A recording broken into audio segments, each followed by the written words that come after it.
Olá pessoal, aqui é a professora Andréa do Vale e hoje nós vamos conversar um pouquinho sobre o primeiro pré-molar superior. Vamos começando pela vestibular. Observem como a face vestibular é parecida com a face vestibular do canino, que vocês já conhecem. Só que ela é menor, em torno de 1/4 menor, e os acidentes anatômicos são menos evidenciados do que a vestibular do canino. Quando eu olho esse dente, inicialmente já vamos identificar aqui qual que é a mesial e qual que é a distal. Vocês observam que essa face aqui, ela está mais reta e mais alta no sentido cérvico-oclusal. Essa aqui está mais convexa, mais arredondada e mais curta no sentido cérvico-oclusal. Então, eu compreendo que essa aqui é a distal e essa é a mesial. Cuidado que alguns macromodelos estão colocando de uma forma errônea, como se essa aqui fosse a mesial e essa a distal. Mas vocês vão observando aqui, ó, sempre em todos os dentes, com exceção do incisivo central inferior, que pelo desgaste oclusal natural pode ser o contrário, em todos os dentes a distal é mais convexa e mais curta no sentido cérvico-oclusal do que a mesial. A face lingual, vamos colocar esse dente na posição correta, isso, melhor assim. A face palatina, ela tem mais ou menos o mesmo formato que a vestibular, só que ela é bem mais estreita. Observem que quando a gente olha o dente assim, olha, a gente consegue ver o contorno da vestibular. Por que a gente consegue ver o contorno? Porque a palatina é mais estreita do que a vestibular. Outra norminha básica: todos os dentes têm a palatina mais estreita do que a vestibular, ou seja, numa linguagem mais técnica, em todos os dentes, as paredes proximais convergem para lingual ou palatina. Tem exceção? Tem. O primeiro molar permanente é o único dente em que a palatina não é menor do que a vestibular. A face oclusal desse dente, aí a gente muda já, agora nós estamos saindo dos dentes anteriores, que nós não tínhamos uma face oclusal, nós tínhamos uma borda incisal, agora nós temos uma face oclusal. Ela tem um formato que a gente pode chamar de hexagonal, porque olha só, a gente consegue identificar 6 lados. Alguns autores entendem que essa face é pentagonal, quando considera aqui só um lado. Mas a gente pode observar que, na verdade, a gente tem, entendendo as inclinações, 6 lados. Esse dente tem 2 cúspides. O que são as cúspides? São essa elevação de formato piramidal, olha que bonitinho, dá pra gente ver aqui, tá? Uma na vestibular e outra na palatina. Do mesmo tamanho, da mesma altura? Não. Observem que a vestibular é bem mais alta do que a palatina. A primeira coisa que a gente vai conversar, a primeira coisa que a gente vai fazer para que nós possamos lembrar os conceitos que a gente já vem trabalhando com eles e também para a gente compreender onde se localiza exatamente cada acidente anatômico. Sempre quando a gente vai esculpir, às vezes a gente escuta alguém dizendo: nossa, professora, esculpir é muito difícil, esculpir é uma arte, tem que ser artista. Na verdade, a técnica da escultura depende principalmente do conhecimento teórico. Então vamos observar. Primeira coisa que a gente vai fazer é dividir essa coroa em terços. Lembram que foi o que a gente fez na nossa primeira aula de anatomia e escultura dentária? Então nós vamos dividir essa coroa aqui em 3 partes iguais.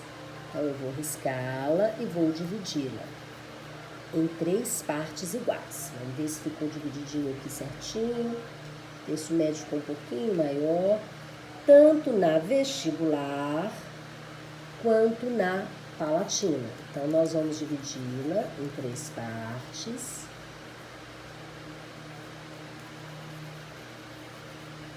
Vamos unir esses terços aqui nas proximais.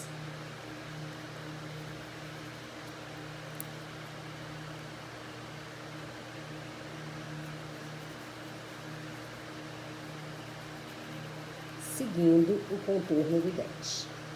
Então, agora nós vamos lembrar que eu tenho o terço cervical, o terço médio e o terço oclusal em todas as faces. Cervical, médio, oclusal.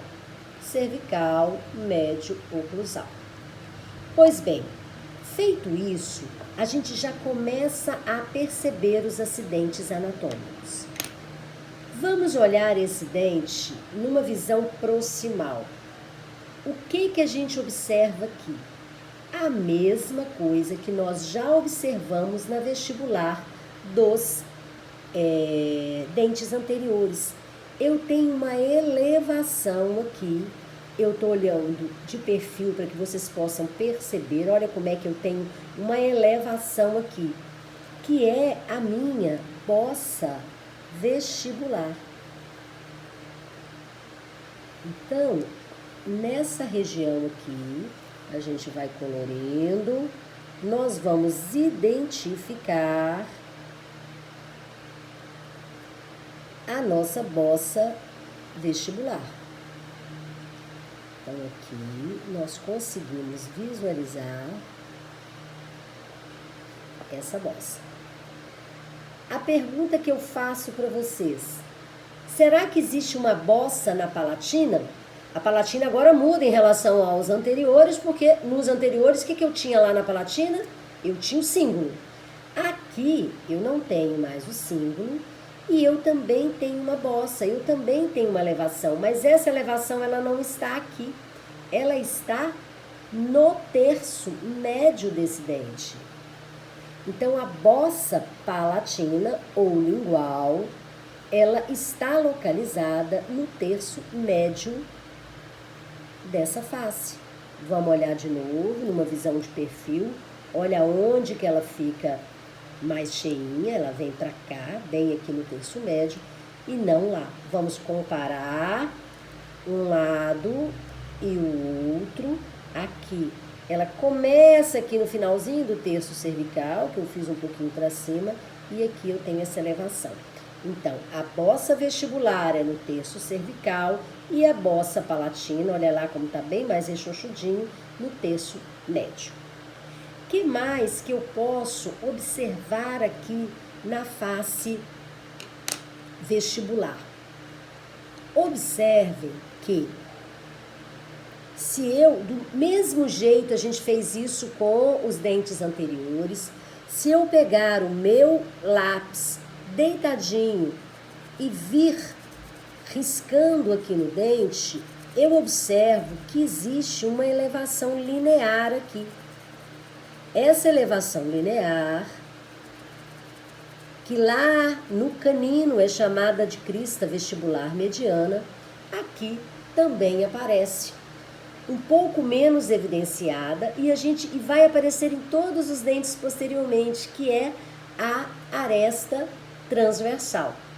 Observem que essa aresta, nesse dente, diferencia sua localização do canino. Essa provavelmente é uma das maiores diferenças da vestibular do canino e do primeiro premolar.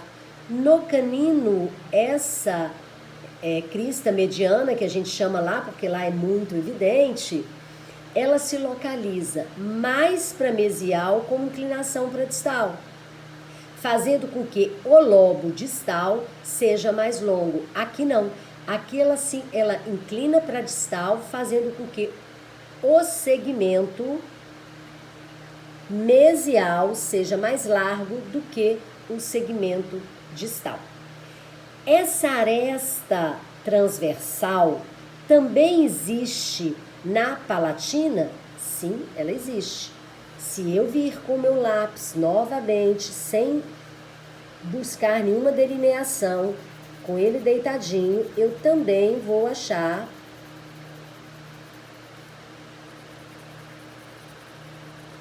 a minha aresta, que também vai dividir em 2 segmentos. Então, aqui eu tenho a aresta transversal e aqui a aresta transversal do mesmo jeito. É interessante observar que essa aresta, ela vai continuar na oclusal. Olha o meu lápis, continua na horizontal, ela continua na oclusal, como uma elevação linear que vai dividir as vertentes das cúspides, que a gente vai conversar sobre elas daqui a pouquinho. Ok? Então, aqui eu tenho a aresta transversal, aresta transversal. Quando eu observo esse dente, o que eu vejo? Se eu pegar um lápis e vir ainda na horizontal, riscando aqui, o que eu encontro? Uma elevação. Observem que eu tenho uma elevação tanto na vestibular quanto na palatina.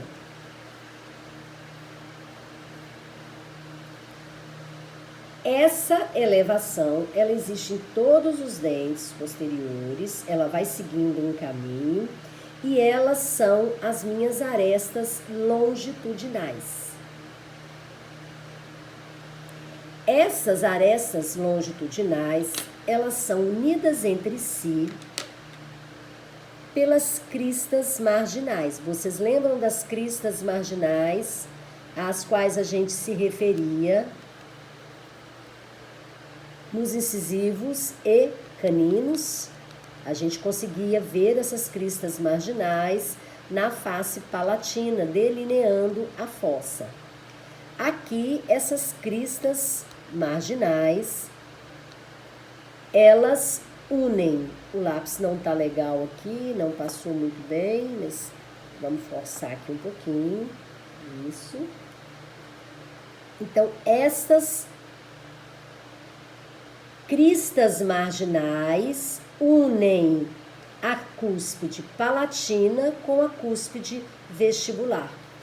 Aqui eu tenho, então, delineada a minha mesa oclusal, sobre a qual vocês conhecerão melhor quando estiverem estudando disciplinas nos períodos posteriores de prótese, de oclusão e etc.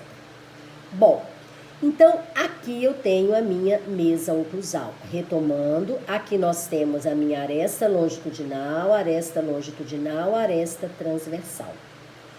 Nesse ponto em que a aresta longitudinal cruza com a aresta transversal, o que nós vamos ter? Nós vamos ter o vértice da minha cúspide. O que é a minha cúspide? Toda essa elevação aqui, piramidal de base quadrangular. Então, a minha cúspide não é só isso aqui, ela é tudo isso aqui. A mesma coisa, a cúspide palatina. Aqui é o vértice da cúspide, o ponto mais alto da cúspide. Essa cúspide, então, observem que interessante, ela tem 4 lados ou 4 vertentes. A vertente interna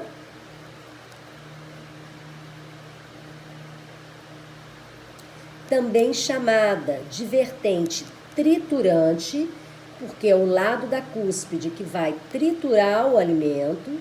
Então, aqui eu tenho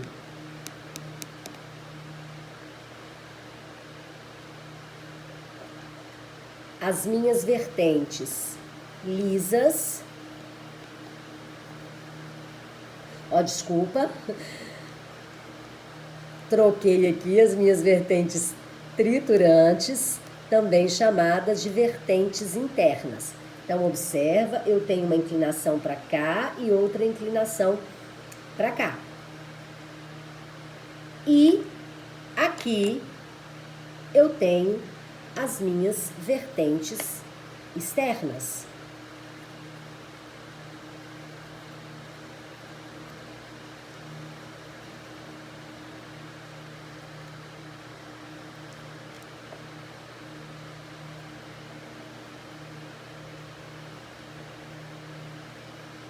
Então, em verde, eu vou ter as vertentes externas e em roxinho aqui, as minhas vertentes internas.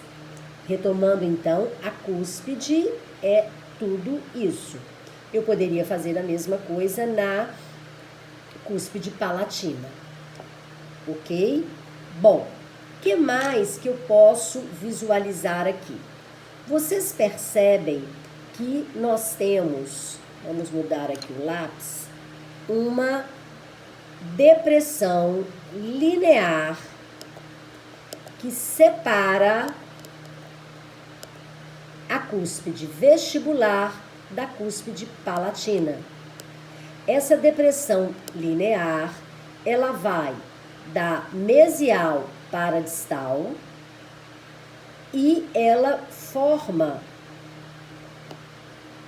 quase que uma letra H. Olha só aqui como é que ela forma, olha como é que vem. Por que que ela faz esse movimento? Porque aqui eu tenho uma depressão em forma triangular, que são as fossetas ou fóssulas. Então, eu tenho o sulco e aqui essa depressão em formato de um triângulo, que são as fossetas. Retomando um pouquinho no sulco principal, talvez eu estou observando aqui, a gente não conseguiu definir tão claramente o H, então a gente vai puxar aqui um pouquinho mais, olha só. É um H maiúsculo que esse sulco faz. Vamos ver se agora fica um pouco mais definido para vocês. O H maiúsculo. Ok? Então, esse sulco, vocês observem que ele não está no centro do dente. Ele está muito mais para a palatina do que para a vestibular.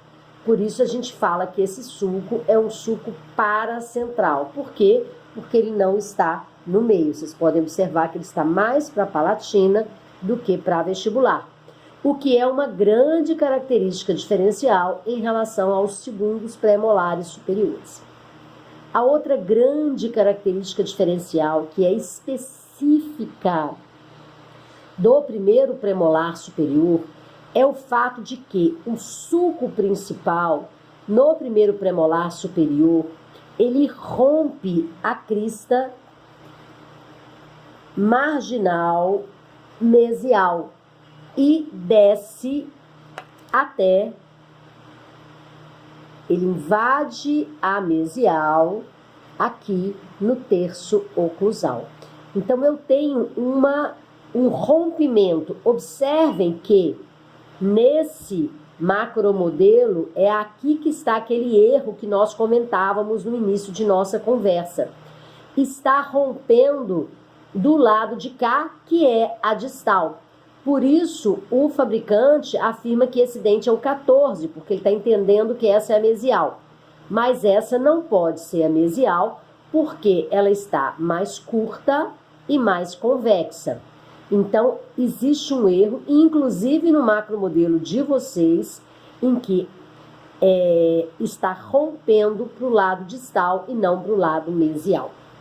Uma outra característica interessante da mesial é que ela tem uma certa concavidade aqui na cervical de acomodação da gengiva. Então, retomando, agora nós estamos com os acidentes todos delineados. Só para lembrar, aqui eu tenho a minha bossa vestibular na cervical, bossa palatina no terço mediano, eu tenho a minha aresta transversal na palatina, que continua dividindo as vertentes interna e externas em vertente mesial e vertente distal, e na vestibular a mesma história. Lembrando que nesse dente, ao contrário do canino, essa aresta longitudinal mesial, ela é mais longa do que a distal. O sulco principal, ele vai romper a crista marginal mesial. Vamos lembrar se tem mais algum detalhezinho que a gente pode estar lembrando para vocês. Lembrando que em todos os dentes, vocês vão observar posteriormente, eu tenho uma bossazinha também distal, localizada aqui no terço médio cervical, e uma bossazinha mesial, localizada no terço oclusal. E aqui então nós temos o nosso primeiro pré-molar superior, um dente muito bacana, um dente muito bonito, um dente muito robusto. Obrigada pela atenção e um grande abraço a todos.